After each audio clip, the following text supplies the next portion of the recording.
আমরা প্রধান উপদেষ্টার সাথে মিটিং এর সময় বলেছি সরকারকে নিরপেক্ষ থাকতে হবে।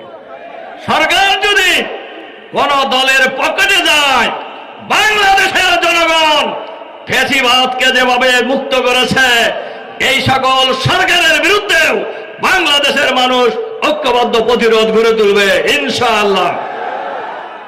প্রশাসনকেও আমরা বলবো আপনারা নিরপেক্ষ থাকেন, আমরা কোনো এক্সট্রা ফ্যাসিলিটি চাই না।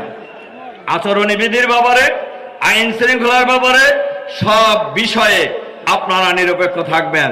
আমরা অনেক জায়গায় শুনতে পাচ্ছি আওয়ামী স্টাইলে নির্বাচন করার স্বপ্ন কেউ দেখছে। আমরা পরিষ্কারভাবে বলতে চাই, বাংলাদেশের জনগণ আওয়ামী স্টাইলের কোন নির্বাচন আর বাংলাদেশের মাটিতে হইতে দেবে না ইনশাআল্লাহ।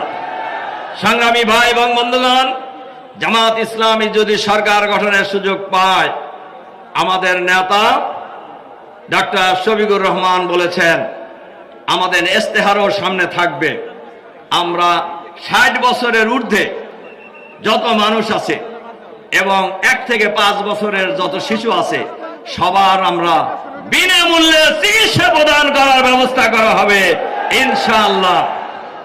সংগ্রামী ভাই